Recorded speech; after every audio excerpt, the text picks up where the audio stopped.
Hello friends, this is மகா. நீங்கள் எல்லோரும் எப்படி இருக்கீங்க? நல்லா இருக்கீங்கன்னு நினைக்கிறேன். 30 டேஸ் கிளாஸ் எப்படி போய்க்கிருக்கு உங்களுக்கு? ரொம்ப ஈஸியாக புரியுதாங்க? உங்களுடைய கமெண்ட்ஸ்லாம் பார்க்கும்போது நான் பயங்கர சந்தோஷப்படுறேன். ஓகே, இன்றைக்கி நம்ம டே 7 வந்து நிற்கிறோம். இந்த டே 7 நான் உங்களுக்கு ஒரு 5 பாயிண்ட் சொல்லிக் கொடுக்க போகிறேன். இந்த 5 பாயிண்டில் இருக்கிற கான்செப்டை நீங்கள் நல்லா புரிஞ்சுக்கிட்டீங்க அப்படின்னா நான் டே 8 டென்சஸ் சொல்லிக் கொடுக்கும்போது உங்களுக்கு ரொம்ப ஈஸியாக புரிய ஆரம்பிச்சிடும்.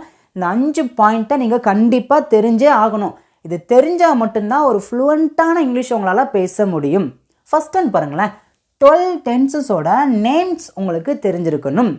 அதுக்குள்ளே இருக்கிற கான்செப்ட் தெரியுதோ இல்லையோ, ஃபர்ஸ்ட் இந்த 12 டென்சஸோட நேம்ஸை நீங்கள் நல்லா தெரிஞ்சு வச்சுக்கோங்க. செகண்ட் பாருங்கள், சப்ஜெக்ட். ஒரு சென்டென்ஸில் சப்ஜெக்ட் என்னன்னு தெரிஞ்சாதான் ஒரு சென்டென்ஸை பேசவே ஆரம்பிக்க முடியும். சப்ஜெக்ட் அப்படிங்கிறது ஒரு சென்டென்ஸில் ரொம்ப ரொம்ப முக்கியமான பார்ட். அதுக்கப்புறம் பாருங்கள், மூணாவது வேர்பு. வேர்பு இல்லாமல் நம்மளால் எந்த சென்டென்ஸையும் பேச முடியாது.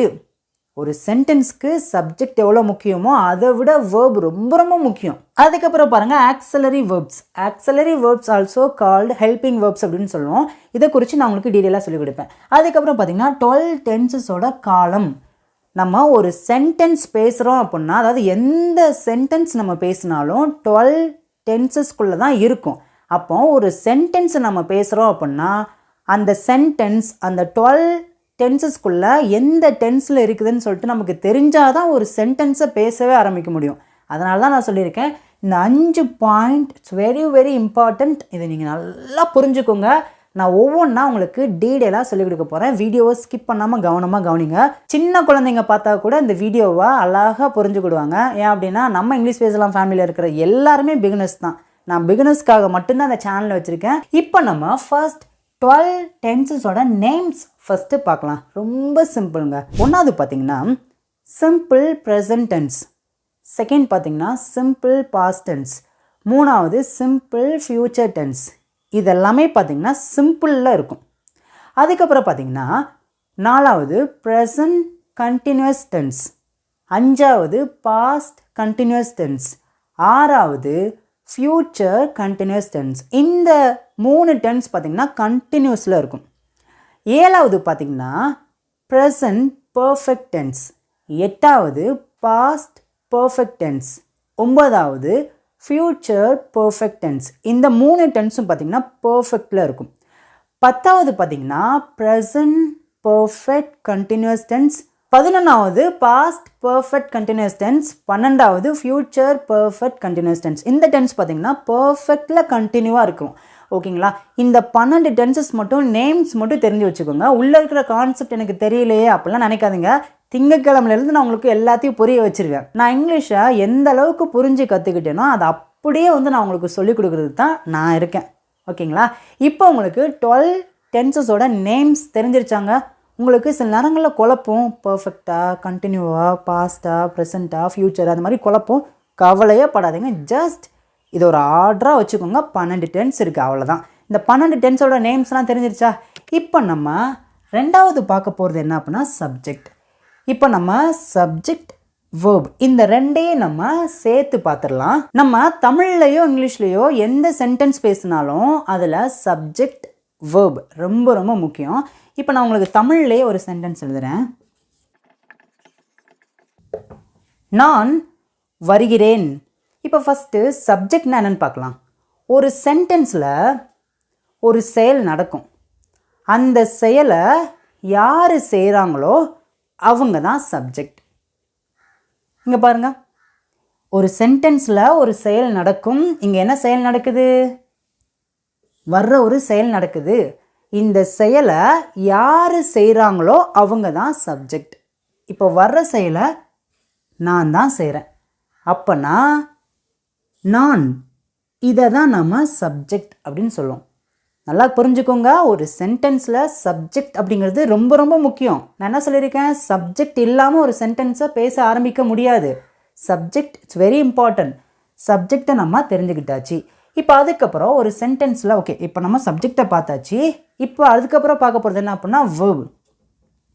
வேர்பு அப்படின்னா ஒரு சென்டென்ஸில் என்ன செயல் நடக்குதோ அதை தான் நம்ம வேர்ப் அப்படின்னு சொல்லுவோம். இங்கே என்ன செயல் நடக்குது? வர்ற ஒரு செயல் நடக்குது.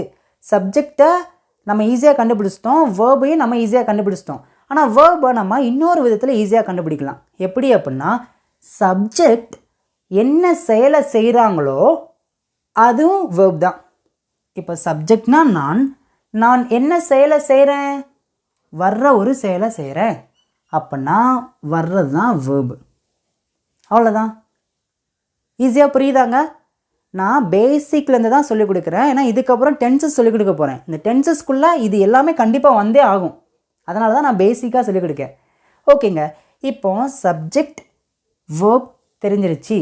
இப்போ சப்ஜெக்ட் இல்லாமல் வேர்பை பேச முடியாது, வேர்ப் இல்லாமல் சப்ஜெக்ட் பேச முடியாது. ஏன்னா இது ரெண்டையும் சேர்த்து பேசினா தான் ஒரு சென்டென்ஸாக நம்மளால் ஃப்ளூயண்ட்டாக பேச முடியுது. அப்போனா ஒரு சென்டென்ஸ்க்கு சப்ஜெக்ட் எவ்வளோ முக்கியம், வேர்ப் எவ்வளோ முக்கியம்னு சொல்லிட்டு நல்லா தெரிஞ்சுக்கிட்டீங்களா? ஈஸியாக புரியுதாங்க? இது வரைக்கும் உங்களுக்கு ஈஸியாக புரிஞ்சிருக்கு அப்படின்னா கமெண்ட்ஸில் உங்களுடைய கருத்துக்களை மறக்காமல் சொல்லுங்கள். இப்போ நம்ம சப்ஜெக்ட்க்கு உள்ள என்னென்னலாம் இருக்குதுன்னு பார்க்கலாம். ஏன் அப்படின்னா அந்த சப்ஜெக்ட்க்கு உள்ள என்னென்னலாம் இருக்குதுன்னு தெரிஞ்சாதான் நாளைக்கு கழித்து நான் டென்சஸ் சொல்லிக் கொடுக்கும்போது உங்களுக்கு ரொம்ப ரொம்ப ஈஸியாக புரிய ஆரம்பிச்சிடும். இப்போ சப்ஜெக்ட்க்கு உள்ளே இருக்கிறத பார்க்கலாம். சப்ஜெக்ட் அப்படிங்கிறதுல இந்த 7 மட்டும்தாங்க இருக்குது. உங்கள் எல்லாருக்குமே தெரிஞ்சிருக்கும். தெரிஞ்சிருந்தாலும் வீடியோவை கவனமாக கவனிங்க. ஐ அப்படின்னா நான் அப்படின்னு அர்த்தம். வி அப்படின்னா நாங்கள். இப்போ என் கூட ஒரு 4 பேர் இருக்கிறாங்க அப்படின்னா நாங்கள் அப்படின்னு சொல்லுவோம் பார்த்தீங்களா, வி. இப்போ யூ அப்படின்னா நீ அல்லது நீங்கள்.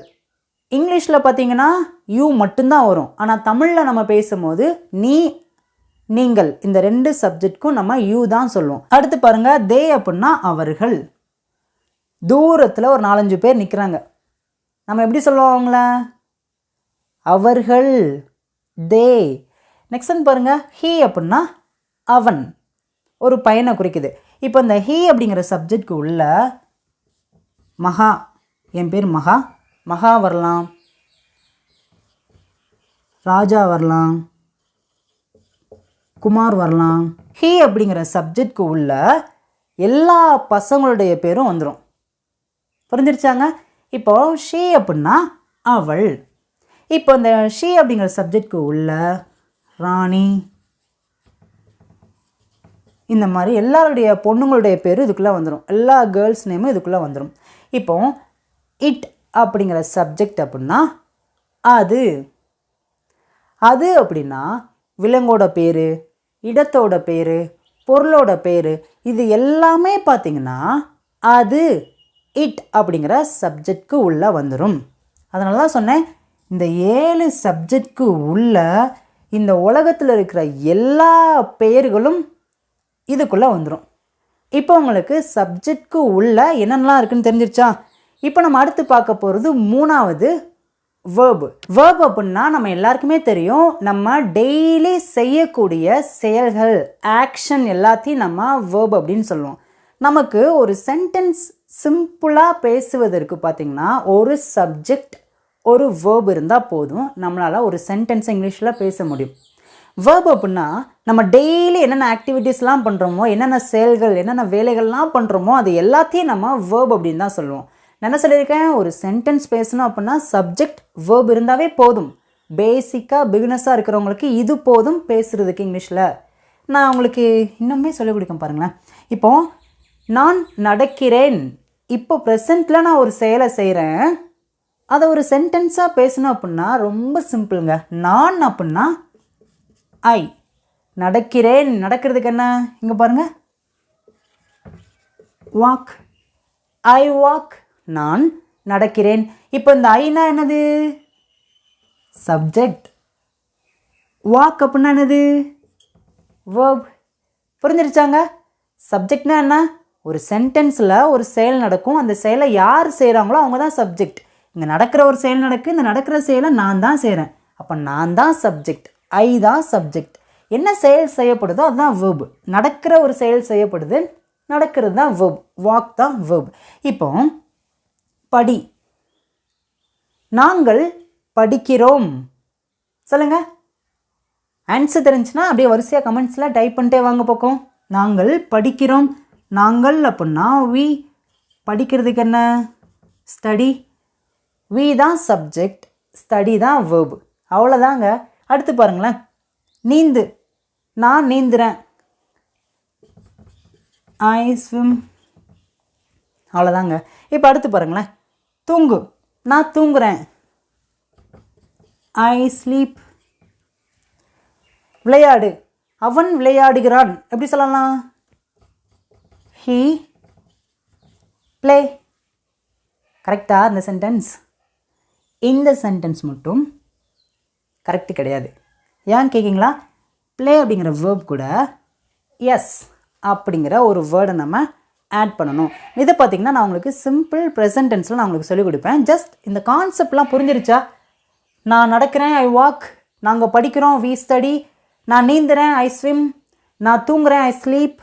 அவன் விளையாடுகிறான், ஹீ பிளேஸ். புரிஞ்சிருச்சாங்க? இப்போ உங்களுக்கு சப்ஜெக்ட்னா என்ன, வேர்ப்னா என்னன்னு தெரிஞ்சிருச்சு. இதுக்கப்புறம் நம்ம 4வது என்ன பார்க்க போகிறோம் அப்படின்னா ஆக்சிலரி வேர்ப். பார்க்கலாமா? இப்போ நாங்கள் 2 சென்டென்ஸ் எழுதியிருக்கேன். Raja is playing, Raja was playing. இப்போ நல்லா கவனிங்க. சப்ஜெக்ட் ராஜா, இங்கே சப்ஜெக்ட் ராஜா தான். வேர்ப் பார்த்திங்கன்னா பிளேயிங், இங்கே வேர்ப் பார்த்திங்கன்னா பிளேயிங் தான். ஆனால் இங்கே நீங்கள் ஒரு விஷயத்தை கவனிக்கணும். இஸ், வாஸ் சம்மந்தமே இல்லாமல் ஏன் இந்த 2 வேர்டு உள்ளே இருக்குன்னு பார்க்கிங்களா? இந்த 2 வேர்டை தான் நம்ம ஆக்சிலரி வேர்ப் அப்படின்னு சொல்லுவோம். இப்போ இந்த ஆக்சிலரி வேர்பு இல்லாமல் பார்த்திங்கன்னா ரெண்டுமே ஒன்று போல் இருக்கும். ராஜா பிளேயிங், ராஜா பிளேயிங். ஆனால் இந்த ஆக்சிலரி வேர்பு உள்ளே வந்ததுனால இந்த சென்டென்ஸ் எப்படி மாறுதுன்னு பாருங்களேன். ராஜா இஸ் பிளேயிங். ராஜா விளையாடி கொண்டு இருக்கிறான். இப்போ இந்த சென்டென்ஸ் பாருங்களேன்.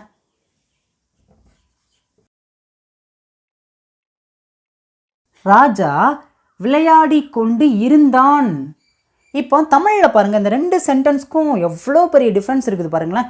ராஜா விளையாடி கொண்டு இருக்கிறான் அப்படின்னா இப்போ ராஜா விளையாடுற ஒரு செயலை கண்டினியூவாக செய்கிறான். இந்த சென்டென்ஸ் பாருங்கள், ராஜா விளையாடி கொண்டு இருந்தான். இருந்தான் பாஸ்ட். நேத்தோ முந்தா நேத்தோ போன வாரமோ போன மாதமோ அவன் விளையாடுற ஒரு செயலை தொடர்ச்சியாக செஞ்சிட்டு இருந்தான். இப்போ பாருங்களேன், இஸ், வாஸ் இந்த 2ஐயும் தான் நம்ம ஆக்சிலரி வேர்ப் அப்படின்னு சொல்கிறோம். ஏன் இந்த இஸ்ஸையும் வாஸையும் ஆக்சிலரி வேர்ப் அப்படின்னு சொல்கிறோம் தெரியுமா? இந்த சென்டென்ஸில் இருக்கிற ஆக்ஷன் எந்த காலத்தில் இருக்குது அப்படிங்கிறத இந்த ஆக்சிலரி வேர்ப் தான் நமக்கு காமிச்சு கொடுக்குதுங்க. இந்த ஆக்சிலரி வேர்ப் இல்லை அப்படின்னா இந்த சென்டென்ஸ் எந்த காலத்தில் இருக்குது அப்படிங்கிறத நம்மளால் கண்டுபிடிக்க முடியாது. இதுக்காக தான் நமக்கு ஆக்சிலரி வேர்ப் அப்படிங்கிறது நல்லா தெரிஞ்சிருக்குன்னு அர்த்தங்க. இஸ் அப்படிங்கிற ஆக்சிலரி வேர்ப் ப்ரெசண்ட்டில் கண்டினியூவாக ஒரு செயலை செய்வதற்கு இது நமக்கு காமிச்சு கொடுக்குது. பாருங்க, ராஜா இஸ் பிளேயிங். இஸ் அப்படிங்கிறது ப்ரெசன்ட் கண்டினியூஸ் டென்ஸோட ஆக்சிலரி வேர்ப். இந்த இஸ் அப்படிங்கிற ஆக்சிலரி வேர்பை வச்சு பேசும்போது அது ஏதோ ப்ரெசண்ட்டில் ஒரு செயலை ஒருத்தவங்க தொடர்ச்சியாக செஞ்சுக்கிருக்காங்க அப்படிங்கிற நமக்கு காமிக்கு.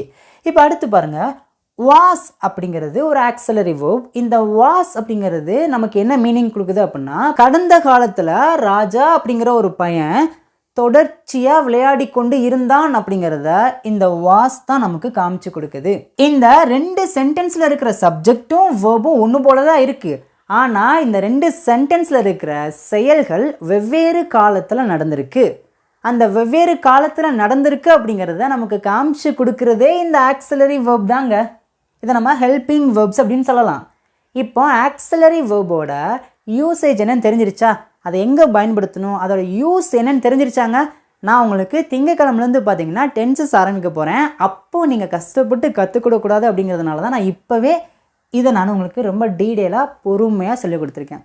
ஆக்சிலரி வேர்ப்னா தெரிஞ்சிருச்சாங்க? இப்போ நம்ம 4 பார்த்துருக்கோம். ஃபர்ஸ்ட் பார்த்தீங்கன்னா 12 டென்சஸோட நேம் பார்த்துருக்கோம். செகண்ட் பார்த்தீங்கன்னா சப்ஜெக்ட் பார்த்துருக்கோம். தேர்ட் பார்த்தீங்கன்னா வேர்ப் பார்த்துருக்கோம். ஃபோர்த் பார்த்தீங்கன்னா ஆக்சிலரி வேர்ப் பார்த்துருக்கோம். இப்போ 5வது நம்ம என்ன பார்க்க போகிறோம் அப்படின்னா இங்கே நான் 3 சென்டென்ஸ் எழுத போகிறேன். இந்த 3 சென்டென்ஸும் எந்த காலத்தில் இருக்குது அப்படிங்கிறத நம்ம கண்டுபிடிக்க போகிறோங்க. இப்போ ஃபர்ஸ்ட் ஒன் பாருங்கள், நான் வருவேன். நம்ம தமிழில் பேசக்கூடிய எல்லா சென்டென்ஸும் பார்த்திங்கன்னா இந்த 12 டென்சஸ்குள்ளே தான் வரும். அப்படிங்கிறப்போ நம்ம ஒரு சென்டென்ஸ் பேசுகிறோம் அப்படின்னா அந்த சென்டென்ஸ் இந்த 12 டென்சஸ்குள்ளே எதில் இருக்குது அப்படிங்கிறத நம்ம கண்டுபிடிச்சிட்டோம் அப்படின்னா இங்கிலீஷை பார்த்திங்கன்னா அதோட ஃபார்முலா வச்சு ஈஸியாக பேச ஆரம்பிச்சிடலாம். இப்போ நான் வருவேன், நீங்களா சொல்லுங்க பார்க்கும். இது எந்த காலத்தில் இருக்குது? ஃபஸ்ட்டு நீங்கள் கவனிங்க. நான் வருவேன், இந்த செயல் நடந்து முடிஞ்ச செயலா? இல்லை. இப்போ நடக்குதா? இல்லை. அப்போனா இந்த சென்டென்ஸில் இருக்கிற செயல் இனிமேல் தான் நடக்க போகுது. இனிமேல் நடக்க போகின்ற ஒரு செயலை பற்றி நம்ம பேசுகிறோம் அப்படின்னா அதை நம்ம சிம்பிள் ஃப்யூச்சர் டென்ஸில் தான் பேசணும். Simple future tense. புரிஞ்சிருச்சாங்க? இதுக்கு தான் நான் சொன்னேன், ஒரு சென்டென்ஸ் எந்த டென்ஸில் இருக்குதுன்னு சொல்லிட்டு நமக்கு நல்லா தெரியணுங்க. நான் உங்களுக்கு இந்த 12 டென்சஸ்லாம் நான் எல்லாத்தையுமே ரொம்ப கிளியராக சொல்லி கொடுத்துருவேன். நீங்கள் கவலைப்படாதீங்க, எனக்கு எதுவுமே தெரியல, எப்படி கற்றுக்கிறது, 12 டென்சஸ் கஷ்டமாக இருக்குமா, ஃபார்முலாலாம் இருக்குது, எதுவுமே வேணாங்க. நான் உங்களுக்கு ரொம்ப தெளிவாக புரிய வைக்காமல் விடவே மாட்டேன். ஓகே, நெக்ஸ்ட் டைம் பாருங்கள். நான் வந்து கொண்டு இருப்பேன். எல்லாருக்குமே தெரிஞ்சிச்சு இது ஒரு ஃப்யூச்சர் டென்ஸ் தான். ஆனால் நீங்கள் இன்னொரு விஷயத்தை கவனிக்கணும். இந்த சென்டென்ஸில் இருக்கிற செயல் தொடர்ச்சியாக ஃப்யூச்சரில் நடக்க போகுது. பாருங்கள், நான் வந்து கொண்டு, மேலே பாருங்கள் வருவேன் அப்படின்னா அவ்வளோதான், சிம்பிளாக சொல்லிட்டேங்க, சிம்பிள் ஃப்யூச்சர் டென்ஸில் வந்துருச்சு. ஆனால் இங்கே பாருங்கள், நான் வந்து கொண்டு இருப்பேன். ஃப்யூச்சரில் ஒரு செயலை நீங்கள் தொடர்ச்சியாக செய்ய போகிறீங்க அப்படிங்கிறத இங்கே சொல்கிறீங்க. இதை எப்படி சொல்லலாம்? ஃப்யூச்சர் கண்டினியூஸ் டென்ஸில் தான் பேசணும். நான் வந்து கொண்டு இருப்பேன், ஃப்யூச்சரில் கண்டினியூவாக நீங்கள் ஒரு செயலை செய்ய போகிறீங்க, அவ்வளோதான். இப்போ அடுத்து பாருங்கள். நான் வந்து இருப்பேன், அடுத்த வாரம்லாம் இந்நேரத்தில் நான் ஊருக்கு வந்திருப்பேன் சொல்லுவோம் பார்த்தீங்களா? அடுத்த மாதம் நேரத்தில் எக்ஸாம் எழுதி முடிச்சிருப்பேன், அடுத்த வருஷம் நான் 11ஆம் வகுப்பு படித்து முடிச்சிருப்பேன். ஒரு செயலை ஃப்யூச்சரில் நான் செஞ்சுருப்பேன் அப்படின்னு சொல்ல வரும்போது பார்த்திங்கன்னா இந்த சென்டென்ஸை நாம் ஃப்யூச்சர் பர்ஃபெக்ட் டென்ஸில் தான் பேசணும். தமிழில் பேசக்கூடிய எல்லா சென்டென்ஸும் இந்த 12 டென்சஸ்குள்ளே தான் வந்திருக்கும். அப்போனா இந்த 12 டென்சஸ் எவ்வளோ முக்கியம் நீங்களே பார்த்துக்கோங்க. நம்ம பாடிக்கு இருதயம் எவ்வளோ முக்கியமோ அதே மாதிரி இங்கிலீஷ் பேசணும் அப்படின்னா இந்த 12 டென்சஸ் இஸ் வெரி இம்பார்ட்டன்ட், ரொம்ப ரொம்ப முக்கியங்க. ஓகே ஃப்ரெண்ட்ஸ், ஃபைனலாக இந்த வீடியோட முடிவுக்கு வந்துட்டோம். இந்த 30 டேஸ் முடியும் போது நிச்சயமாக உங்களால் இங்கிலீஷில் நல்லாவே பேச ஆரம்பிக்க முடியும். ஆனால் அதுக்கு நீங்கள் பண்ண வேண்டிய வேலையை பண்ணணும். என்ன அப்படின்னா டெய்லி நீங்கள் பேசி பேசி பழகுங்க, அவ்வளோதாங்க. வீடியோ புரியல அப்படின்னா மறுபடியும் ஃபர்ஸ்ட்லேருந்து பாருங்கள். ஓகே, இப்போ ஃபைனலாக உங்களுக்கான டெஸ்ட்டுங்க. ரொம்ப சிம்பிளான சென்டென்ஸ் தான். நான் சாப்பிட்றேன், நான் சமைக்கிறேன், நான் போகிறேன். பார்த்தீங்கன்னா சப்ஜெக்ட் வெர்ப் எல்லாமே இருக்குது. இந்த சென்டென்ஸ்க்கு இங்கிலீஷில் எப்படி பேசலாம்னு சொல்லிட்டு நீங்கள் தான் உங்களோட ஆன்சரை கமெண்ட்ஸில் சொல்லணும். நாளைக்கு இல்லை திங்கக்கிழமை டே 8ல் நான் உங்களை பார்க்குறேன். தேங்க்யூ.